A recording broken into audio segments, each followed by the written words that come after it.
Hello ସାଙ୍ଗମାନେ ନମସ୍କାର। ତ ଆପଣମାନେ ଥମ୍ବନେଲ୍ ଦେଖିକି ନିହାତି କ୍ଲିକ୍ କରିଥିବେ। ତ ଠିକ୍ ଭିଡ଼ିଓ ଉପରେ ଆପଣମାନେ କ୍ଲିକ୍ କରିଛନ୍ତି। ତ ଆପଣମାନେ ୟୁଟ୍ୟୁବରେ ଯଦି ଭିଡ଼ିଓ ଅପଲୋଡ଼ କରିବାକୁ ଚାହୁଁଛନ୍ତି ତ ଆପଣଙ୍କୁ ଟ୍ୟାଗ୍ ଦରକାର ହେବ, ହାସଟ୍ୟାଗ୍ ଦରକାର ହେବ। ଆଉ ଆପଣଙ୍କର ୟୁଟ୍ୟୁବରେ ଯେଉଁ ଟାଇଟେଲ୍ ଦେବା ପାଇଁ ଚାହୁଁଛନ୍ତି ତ ସିଏ ବି ଦରକାର ହେବ। ତ ଏସବୁ କୋଉଠୁ ଆଣିବେ, ଏସବୁ ଏଇ ଭିଡ଼ିଓରେ ସବୁ ମୁଁ ଆପଣମାନଙ୍କୁ କହିବି। ତ ଭିଡ଼ିଓଟି ଯଦି ଭଲ ଲାଗେ ଲାଇକ୍ କରିଦେବେ, ସେୟାର କରିଦେବେ ଆଉ ସବସ୍କ୍ରାଇବ୍ କରିଦେବେ। ଚାଲନ୍ତୁ ଭିଡ଼ିଓ ଷ୍ଟାର୍ଟ କରିବା। ତ ସାଙ୍ଗମାନେ ଏବେ ଯିବା ଯିବା ଆମର ୟୁଟ୍ୟୁବ ଆପ୍ସକୁ ଯିବା। ତ ଭିଡ଼ିଓ ଆମେ ସେଇଠି ଅପଲୋଡ଼ କରିବା। ତ କେମିତି କ'ଣ କରିବେ ଏଇ ଭିଡ଼ିଓରେ ମୁଁ ସବୁ କହିବି। ତ ସ୍କିପ୍ ବି ଟୋଟାଲ କରିବେନି। ତ ଯଦି ସ୍କିପ୍ କରିଦେବେ କିଛି ବି ଜାଣିପାରିବେନି। ତ ସ୍କିପ୍ ଟୋଟାଲ କରିବେନି, ଭିଡ଼ିଓଟା ଲାଷ୍ଟ ପର୍ଯ୍ୟନ୍ତ ପୁରା ଦେଖିବେ। ତ ଏବେ ଷ୍ଟାର୍ଟ କରିବା। ଆପଣଙ୍କର ଯେଉଁ ଥିବ ୟୁଟ୍ୟୁବ ତ ତାକୁ ଆପଣମାନେ ଅନ୍ କରିବେ। ଅନ୍ କଲା ପରେ ଏଇଠି ଦେଖିପାରୁଥିବେ ଯେଉଁ ପ୍ଲସ୍ ଅପସନ୍ ତଳେ ଅଛି ତା ଉପରେ କ୍ଲିକ୍ କରିବେ। ତାପରେ ମ୍ୟାନେଜ୍ ଉପରେ କ୍ଲିକ୍ କରିଦେବେ। ତାପରେ ସିଲେକ୍ଟ ଖାଇଛି ତାପରେ କ୍ଲିକ୍ କରିଦେବେ। କ୍ଲିକ୍ କଲା ପରେ ଆମର ଗ୍ୟାଲେରୀ ଉପରେ ଓପନ୍ ହେଇଯିବ। ଗ୍ୟାଲେରୀ ଓପନ୍ ହେଇଗଲା ପରେ ଆପଣଙ୍କର ଯେଉଁ ଭିଡ଼ିଓ ଅପଲୋଡ଼ କରିବା ପାଇଁ ଚାହୁଁଛନ୍ତି ତାକୁ ସିଲେକ୍ଟ କରିଦେବେ। ତ ଅଲରେଡ଼ି ମୁଁ ସିଲେକ୍ଟ କରିଦେଉଛି ଭିଡ଼ିଓ। ତାପରେ ଡନ୍ କରିଦେବି। ଡନ୍ କଲା ପରେ ଏଠିକି ଆସିବ ଭାରି। ଏଠିକି ଆସିସାରିଲା ପରେ ହ୍ୟାଲୋ ସାଙ୍ଗମାନେ। ତ ହ୍ୟାଲୋ ସାଙ୍ଗ। ନେକ୍ସଟ କରିଦେବେ। ନେକ୍ସଟ କଲା ପରେ ଏଇଠି ଆମର ଆସୁଛି ଭାରି ଟାଇଟେଲ୍ ଦେବାର ଆସୁଛି। ଆମ ଭିଡ଼ିଓର ଟାଇଟେଲ୍ କ'ଣ ଦେବେ, ତାପରେ ଡେସ୍କ୍ରିପସନ୍, ତାପରେ ଏଇଠି ପବ୍ଲିକ୍, ତାପରେ ଅନଲିଷ୍ଟ ଅଛି। ତ ତାପରେ ଏଇଠି ଲୋକେସନ୍ ବି ଦେବା ପାଇଁ ଅଛି, ସବୁ ଅଛି। ତ ସବୁ ମୁଁ ଆପଣଙ୍କୁ କହିବି କୋଉଠି କ'ଣ କରିବା ପାଇଁ। ତ ଏଇଠି ଆମର ଭିଡ଼ିଓର ଟାଇଟେଲ୍ ଦେବା, ଆମ ଭିଡ଼ିଓର ଟପିକ୍ କ'ଣ ଏଇଠି ଆମେ ଲେଖିବା। ତ ମୁଁ ଏବେ ଲେଖିବିନି, ତ ଆମେ ଅପଲୋଡ଼ କରିସାରିଲା ପରେ ଆମେ ଲେଖିବା। ତ ଏଇଠି ଯେଉଁ ଅଛି ଏଇଟା ସେମିତି ଥିବ। ତାପରେ ଲୋକେସନ୍ଟା ଖାଲି ଦେଇଦେବା। ଲୋକେସନ୍ ଆପଣଙ୍କର ଯେଉଁ ବି ଲୋକେସନ୍ ଥିବ ତାକୁ ଦେଇଦେବେ। ତ ଅଲରେଡ଼ି ମୁଁ ଦେଇଦେଉଛି। ତ ଏଇଟା ମୁଁ ଦେଇଦେଉଛି। ତାପରେ ଏତିକି କରିକି ଅପଲୋଡ଼ କରିଦେବା। ଅପଲୋଡ଼ କଲା ପରେ ଆମେ ସବୁ ଜିନିଷ କରିବା ୱାଇଟି ଷ୍ଟୁଡ଼ିଓରେ। ମେନ୍ ଆମର ହେଉଛି ୱାଇଟି ଷ୍ଟୁଡ଼ିଓରେ। ତ ସେଠିକି ଆମେ ଯିବା। ତ ସାଙ୍ଗମାନେ ଏମିତି ଅପଲୋଡ଼ ହେଉଥିବ, ଏଇ ଟାଇମ୍ ଭିତରେ ଆମେ ସବୁ ପୂରଣ କରିଦେବା। ଟାଇଟେଲ୍, ଡେସ୍କ୍ରିପସନ୍, ଟ୍ୟାଗ୍ ଏସବୁ ପୂରଣ କରିଦେବା। ତ ଏସବୁ କେମିତି କରିବା ଚାଲନ୍ତୁ ମୁଁ କହୁଛି। ତ ୱାଇଟି ଷ୍ଟୁଡ଼ିଓ ଯଦି ଆପଣମାନଙ୍କର ନାହିଁ ତ ଡାଉନଲୋଡ଼ କରିଦେବେ। ଡାଉନଲୋଡ଼ କଲା ପରେ ଦେଖିପାରୁଥିବେ ଓପନ୍ ହେଇଯିବ ଆମର। ତାପରେ କଣ୍ଟେଣ୍ଟକୁ ଯିବେ। କଣ୍ଟେଣ୍ଟକୁ ଗଲା ପରେ ଏଠି ଦେଖିପାରୁଥିବେ ଭ୍ୟୁ ଅଲ୍ ଉପରେ କ୍ଲିକ୍ କରିଦେବେ। ଆମର ସବୁ ଭିଡ଼ିଓ ପୁରା ଧାଡ଼ି ହେଇକି ପୁରା ଆସିବ ଭାରି। ତ ଏଇ ଥ୍ରୀ ଡଟ୍ ଦେଖିପାରୁଥିବେ ସାଇଡ଼୍ରେ, ଏଇ ଥ୍ରୀ ଡଟ୍ ଉପରେ କ୍ଲିକ୍ କରିବେ। ତାପରେ ଏଡିଟ୍ ଅପସନ୍ ଉପରେ କ୍ଲିକ୍ କରିଦେବେ। ତାପରେ ଏଇଠି ଆମେ ସବୁ ପୂରଣ କରିବା। ଭିଡ଼ିଓ ଅପଲୋଡ଼ ହେବା ପୂର୍ବରୁ ସବୁ ଆମେ ପୂରଣ କରିଦେଇଥିବା। ଭିଡ଼ିଓ ଅପଲୋଡ଼ ହେଇସାରିଲା ପରେ ଆମେ ଅନଲିଷ୍ଟ କରିବା। ତ ଏଇଠି ଆମେ ଟାଇଟେଲ୍ ଦେବା କ'ଣ, ତ ଆପଣଙ୍କର ଭିଡ଼ିଓ ଯେଉଁ ଟପିକ୍ ରହିଥାଉ ତ ସେଇ ଟପିକ୍ ଅନୁସାରେ ଆମେ ଟାଇଟେଲ୍ ଦେଇଦେବା। ତ ଟାଇଟେଲ୍ ଆଣିବେ କେଉଁଠୁ? ତ ଟାଇଟେଲ୍ ଆଣିବା ପାଇଁ ହେଲେ ଆମକୁ ଯିବାକୁ ପଡ଼ିବ। ଆମ ୟୁଟ୍ୟୁବରେ ସବୁ ଅଛି ସାଙ୍ଗମାନେ। ତ ଆମ ୟୁଟ୍ୟୁବ ଆପ୍ସ ଓପନ୍ କରିବା। ତ ଏଇଠି ଆପଣଙ୍କର ଟପିକ୍ ଯେଉଁ ଭଳିଆ ତ ତାକୁ ଏଇଠି ଫାଷ୍ଟ ସର୍ଚ୍ଚ କରିଦେବେ। ତ ମୋର ଟପିକ୍ ଯେମିତି ମୁଁ ଏଇଠି ସର୍ଚ୍ଚ କରିଦେବି।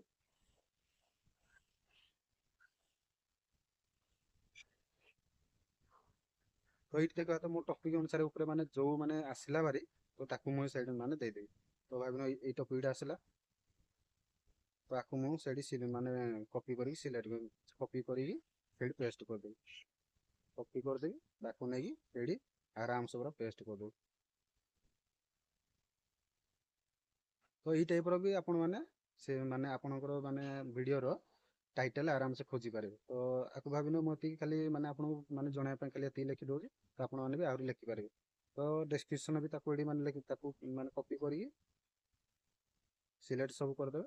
ତାପରେ କପି କରିଦେବେ, ଏଇଠି ଆନା ପୁଣି ପେଷ୍ଟ କରିଦେବେ। ପେଷ୍ଟ କରିଦେଲେ, ପେଷ୍ଟ କଲା ପରେ ତାକୁ ସେଭ୍ କରିଦେବେ। ପୁଣି ସେଭ୍ କରିସାରିଲା ପରେ ପୁଣି ଏଇଠି ଗଲା ପରେ ଏଇଠି ଦେଖିପାରୁଥିବେ ଆମେ ଡେସ୍କ୍ରିପସନ୍ରେ ଲେଖିବା। ତ ଲେଖିବା ପାଇଁ ହେଲେ ଏଇଠି ଲେଖିଦେବା ୟୁଅର୍ କ୍ୱାରି ଲେଖିଦେବା। ତାପରେ ଏଇଠି ଆମେ ଡେସ୍କ୍ରିପସନ୍ ପୂରଣ କରିବା। ତ ଆମେ ଆଣିବା କେଉଁଠୁ? ତ ଆମେ ଯିବା କ୍ରୋମ୍ ବ୍ରାଉଜରକୁ। ଆପଣଙ୍କର ବି କ୍ରୋମ୍ ବ୍ରାଉଜର ନିହାତି ଥିବ। ତ ସେଠିକି ଯିବା।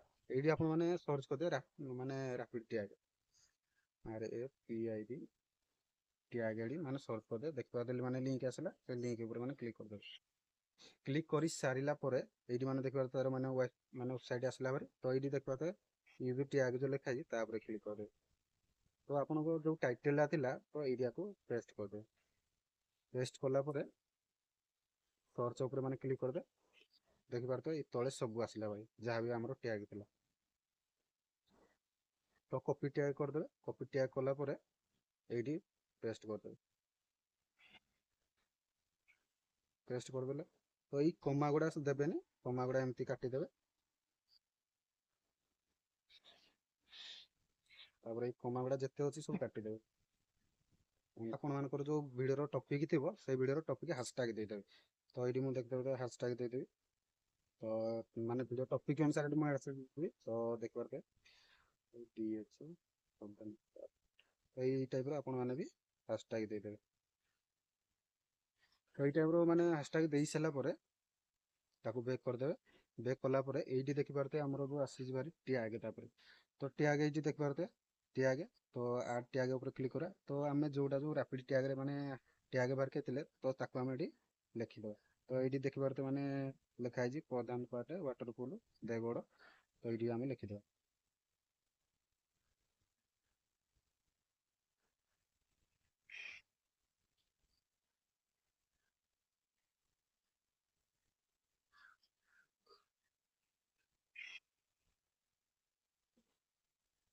ଦେବଗଡ଼। ତାପରେ କଣ ଲେଖା ହେଇଛି ତାପରେ ଦେଖିବା ଓଡ଼ିଶା। ଓଡ଼ିଶା। ତ ଏଇ ଟାଇପ୍ର ଆପଣମାନେ ଏଇଠି ମାନେ ଯେତେ ମାନେ ଦେଖିପାରୁଥିବେ ଯେତେ ଅଛି ଏଇଠି। ତ ଏମିତି ଏରା ଯେତେ ଅଛି ସବୁଆଡ଼େ ଏଇଠି ସେମାନେ ତଳକୁ ତଳ କରିକି ମାନେ ପୂରଣ କରିଦେବେ। ପୂରଣ କରିସାରିଲା ପରେ ବେକ୍ କରିଦେବେ। ବେକ୍ କଲା ପରେ ଏଇଠି ଦେଖିପାରୁଥିବେ ଆପଣଙ୍କର ଯେଉଁ ଥିବ ପେଣ୍ଡିଂ ଆକୁ ଆଗ ପବ୍ଲିକ୍ କରିବେନି। ଇଏ ଅନଲିଷ୍ଟ ମାନେ ଅନଲିଷ୍ଟରେ ଏମିତି ଥିବ। ତାପରେ ଆକୁ ଏଠି ମାନେ ଯାଇକି ଗ୍ୟାଲେରୀକୁ ଯାଇକି ଥମ୍ବନେଲ୍ ଦେଇଦେବେ। ଯେଉଁ ବି ଆପଣ ମାନେ ସେ ମାନେ ଭିଡ଼ିଓର ଥମ୍ବନେଲ୍ ବନେଇଥିବେ ତ ଗ୍ୟାଲେରୀକୁ ଯାଇକି ସେଇଟା ଥମ୍ବନେଲ୍ ଲଗେଇଦେବେ। ତାପରେ ଦେଖିବେ ଆଉ କଣ ଅଛି। ଆଉ ତ ସେମିତି କିଛି ନାହିଁ। ତାପରେ ଏଠି ଯଦି ଆପଣମାନେ ଦେଖିପାରୁଥିବେ କୋଲାବରେଟ୍ ଆପଣମାନଙ୍କର ଇନଷ୍ଟାରେ ଯେମିତି କୋଲାବରେଟ୍ କରିପାରନ୍ତି ମାନେ ଆପଣଙ୍କର ଅଲଗା କେହି ସାଙ୍ଗ ଅଛନ୍ତି କି ମାନେ ଯାହାକୁ ଆପଣମାନେ ମାନେ ଦୁଇଟାକ ଚ୍ୟାନେଲ୍ ମାନେ ଏକାଠି କରିବା ପାଇଁ ଚାହୁଁଛନ୍ତି ତ ଏଇଠି ଆପଣ କୋଲାବରେସନ୍ ବି କରିପାରିବେ। ତ ଅପସନ୍ ଦେଇଛି। ତ ଏଇ ଭିଡ଼ିଓ ମାନେ ଦେଖି କୋଲାବରେସନ୍ ଭିଡ଼ିଓ ଯଦି ଆପଣମାନେ ଦେଖିବା ପାଇଁ ଚାହୁଁଛନ୍ତି ତ ମୋର ଅଲରେଡ଼ି ମାନେ ଭିଡ଼ିଓ ଅଛି ତ ସେଇଟା ଦେଖିଦେବେ ଚ୍ୟାନେଲ୍ରେ। ତ ତାପରେ ଆକୁ ସେଭ୍ କରିଦେବେ। ସେଭ୍ କଲା ପରେ ଏଇଠି ମାନେ ଦେଖିପାରୁଥିବେ ଅଲରେଡ଼ି ମୋର ମାନେ ଭିଡ଼ିଓ ଅପଲୋଡ଼ ହେଇସାରିଛି। ତାପରେ ଥ୍ରୀ ଡଟ୍ ଉପରେ ମାନେ କ୍ଲିକ୍ କଲା ପରେ ତାପରେ ଏଡ଼ିଟ୍ ଉପରେ କ୍ଲିକ୍ କରିବେ।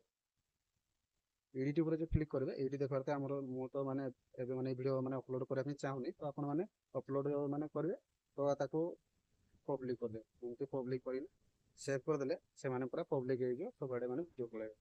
ତ ଏଇ ଟାଇପ୍ର ମାନେ ଏଇ ଟାଇପ୍ର ଆପଣ ବି ମାନେ ଭିଡ଼ିଓ ଅପଲୋଡ଼ କରିପାରିବେ। ତ ସାଙ୍ଗମାନେ ଭିଡ଼ିଓଟି ଯଦି ଭଲ ଲାଗିଥାଏ ଲାଇକ୍ କରିଦେବେ, ସେୟାର କରିଦେବେ, ସବସ୍କ୍ରାଇବ୍ କରିଦେବେ। ତ ଚାଲନ୍ତୁ ନେକ୍ସଟ ଭିଡ଼ିଓ ଦେଖା ହେବ।